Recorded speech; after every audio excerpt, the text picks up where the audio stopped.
It is Breaking the News Plus on this Monday night. If you have suspected that Minnesota never takes a break from politics, well, you might be right. This past weekend on Saturday, the Minneapolis DFL held its convention for mayors for the endorsement of which candidate running for mayor, the current mayor or others running, would get the endorsement of the party.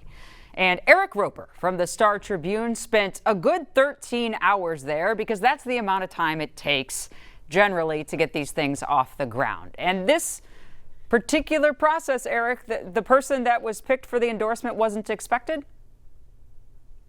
Yeah, I mean, for most of the day and before the day, most people were expecting no endorsement because that's typically how these go. The last endorsement in a mayoral campaign was 2009, and there was not a major challenger. This was expected to be sort of a lot of process without a lot of outcome. One of the nice things about being a columnist is that I can sort of roam around more. I don't have to be sort of filing all the time. I had a bit of time. And so I really was sort of walking around the convention all day talking to people. And yeah, there was just a general feeling that we were going to exit Saturday with no real movement, no endorsement, what have you. But then Omar Fateh was endorsed in, I guess I would say maybe a lot of things happened in the last 90 minutes or so. I mean, there was as often happens with convention, the most exciting part is the very end. Right. When they come to some, like the teams have to kind of break apart and join another team. I'm not native to Minnesota, so it doesn't always make sense to me. Did you get the sense? Well, let me ask you this first, Eric. Are any regular Minneapolitans at these conventions to voice like, hey, we want this person or that person, or is it just inside politics? I mean, I would say there were regular, people there. I mean, people who become delegates at caucuses, certainly they're a bit more interested than your typical Minneapolitan, but I would not call, everyone in the room an activist. I mean, I knew some of the people there who were explicitly not activists. And to what you were saying about sort of, you were alluding to sort of the persuasion effect or the persuasion activity that we assume occurs at a convention, the sort of politicking, right? And I've seen this in the past in 2013. I was expecting that. The convention didn't vote on the first ballot until around 5 p.m. Now, registration opened at 9 p.m., so we had been there for 8 hours. And then it was about 2 hours after that we actually got the results of that ballot. And because of the way the rules had been constructed, the threshold was such that there were only two candidates that were remaining in the race, which was Frey and Fateh, who are really sort of on very different sides of the political spectrum. And so there wasn't any opportunity for sort of that, okay, well, let's get more of your people over here and maybe these delegates swap over here. Had you had more candidates on more balloting rounds, you probably would have seen some of that. So in that way, there wasn't a lot of like conventioneering in this typical sense that we might imagine. So after the first ballot, you have the sitting mayor, the incumbent, Jacob Frey, and then you have Omar Fateh, who goes on to win the endorsement at the end of the day. So how did we get from two candidates, especially one as the sitting mayor, to Fateh being the one endorsed? So basically, Fateh,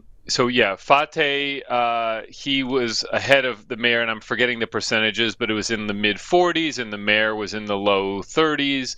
And essentially, there was a lot of questions about the first ballot.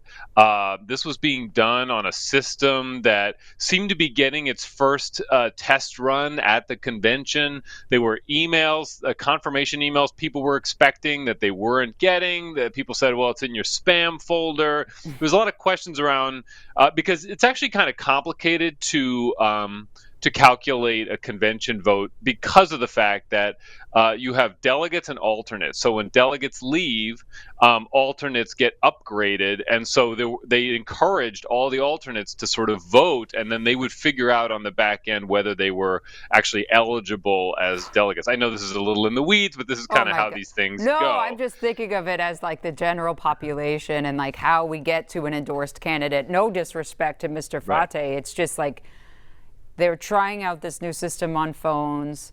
are the right people voting or not? I mean, ay. It just sounds kind of Well, messy. this is now the subject. This is now the subject of an appeal that the mayor's campaign is making to the state party.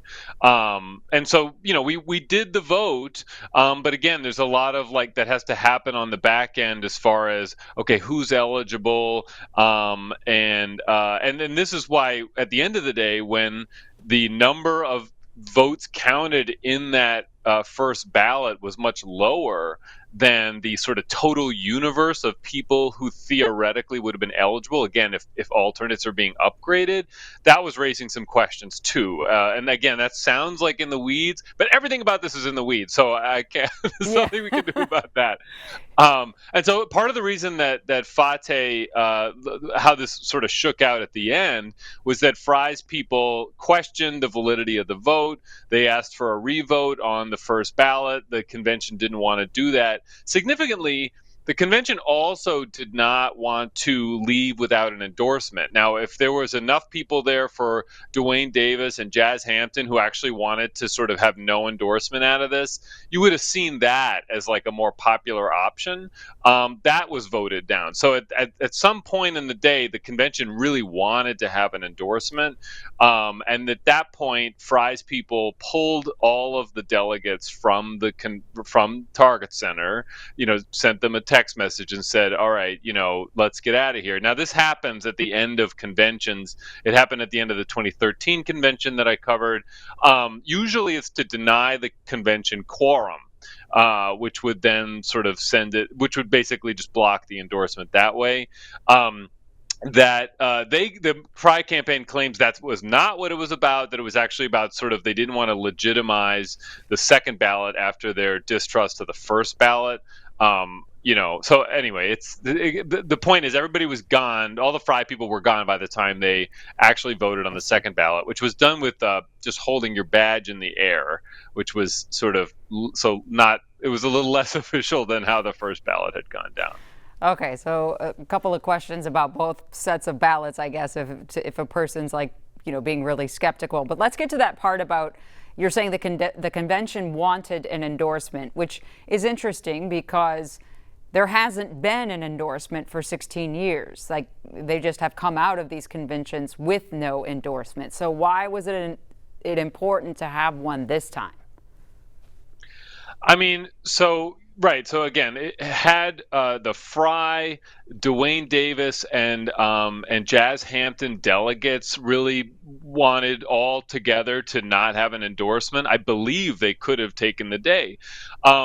And I guess what that vote represented, in a sense, is that the Davis delegates and the Hampton delegates are sort of maybe part of this anybody but Fry coalition of like they wanted to see someone endorsed who would oppose Fry. I mean, it's hard to read into the tea leaves here entirely, but I thought that was a significant vote because we went into the day. A lot of people, I mean, for example, people who were supporting Duane Davis. I mean, a lot of people were expecting not to have an endorsement.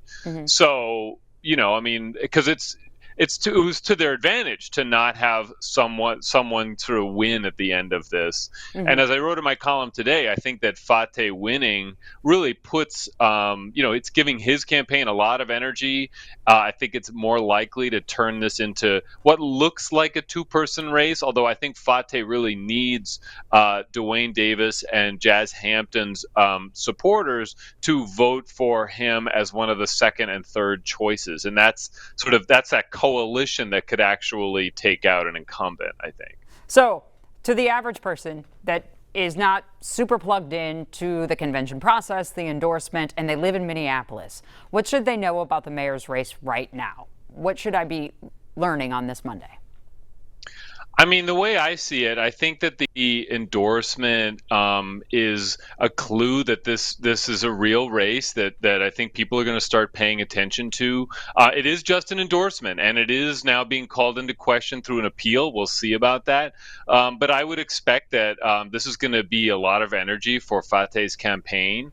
And so for people, having covered these races in the past, a lot of, first of all, the candidate filing period, I don't even think it's opened yet, technically. So there's a lot yet to go here. We polled in 2013 in September, and that proved to be too early to really get a sense of where things were headed. So there's a lot of campaign left to go, but I think what happened over the weekend, the way I framed it was in today's story, is like it really rousted what had been sort of a sleepy campaign. And I expect, you're going to see a lot more attention on the campaign, probably from outside Minnesota, too. I mean, frankly, we saw how much attention was paid in New York to the primary there. Bit of a different situation because that was a primary and an actual sort of vote of an electorate. But, I think that this is sort of a turning point that's going to show that there's a real campaign here. And I suspect both people from all sides of the aisle are probably going to get more engaged, not just people in Fate's camp, but also people who support Mayor Frey as well. And I don't know. I mean, I could see this sort of activating all sorts of people. Yeah, I think you're right. Well, we'll stay tuned for that. Eric Roper, a columnist with the Star Tribune, thanks for joining us to talk about Minneapolis mayoral politics. That's all for Thanks for Breaking the having me. News. Absolutely. That's all for Breaking the News on this Monday night. I'll see you back Tuesday.